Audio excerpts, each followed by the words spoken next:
ভোটের মাঠে প্রতীকের মাধ্যমে রাজনৈতিক দলগুলো নিজেদের পরিচয় প্রকাশ করে।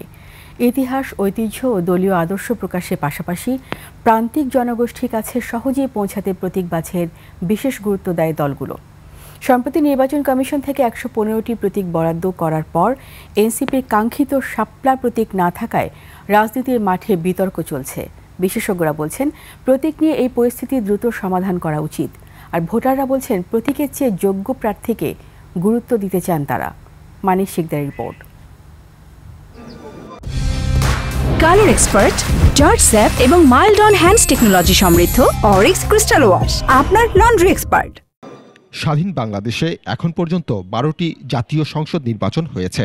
প্রতিটি নির্বাচনে দলীয় মনোনয়ন ও প্রতীকের গুরুত্ব ছিল সবচেয়ে বেশি। ১৯৭৩ সালে প্রথম জাতীয় সংসদ নির্বাচন থেকে রাজনৈতিক দলগুলো তাদের প্রতীক নিয়ে অংশ নেয়। শুরুতে প্রতীক যখন নির্ধারণ করা হয়েছিল, তখন আপামর জনসাধারণের কথা ভেবে নির্ধারিত হয়েছিল।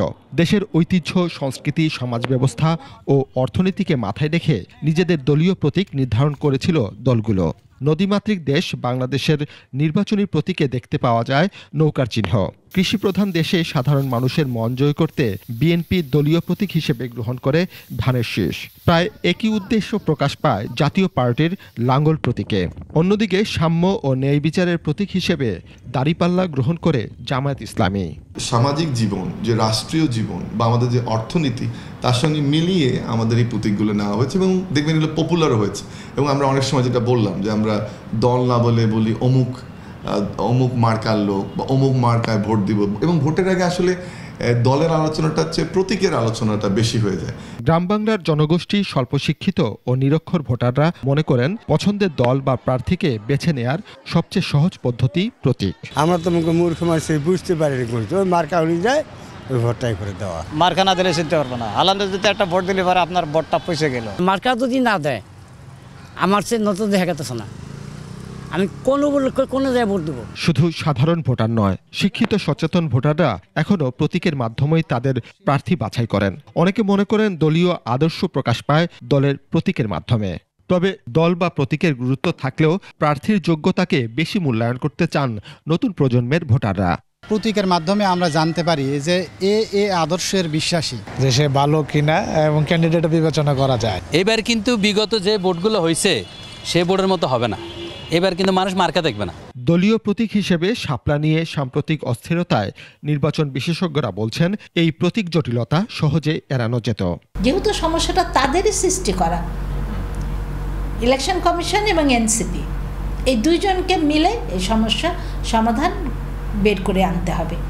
সময়ের প্রয়োজনে ও রাজনৈতিক বাস্তবতায় বিভিন্ন সময় বাংলাদেশ সহ বিশ্বের অনেক দেশের বৃহৎ রাজনৈতিক দলগুলো প্রতীকে সংস্কার এনেছে বা পরিবর্তন করেছে।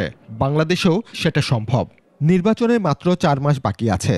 এই অবস্থায় দ্রুত প্রতীক নিয়ে জটিলতা অবসানের তাগিদ দিয়েছেন বিশেষজ্ঞরা।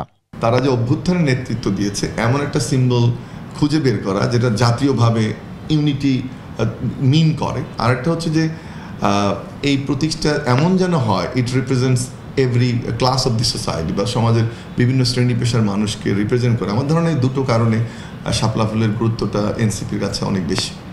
প্রতীক শুধু ভোট দেওয়ার মাধ্যমই নয়, একটি দলের নীতি, আদর্শ এবং জনসম্পৃক্ততার পরিচয় বহন করে একটি প্রতীক। সম্প্রতি নির্বাচন কমিশন এবং রাজনৈতিক দলগুলোর মধ্যে প্রতীক নিয়ে একটি টানা হেচড়া চলছে। তবে সাধারণ মানুষ মনে করেন তার পছন্দের প্রতীকে যেন তিনি যথাসময়ে ভোট দিতে পারেন। মানিক শিকদার, 21 টেলিভিশন, ঢাকা।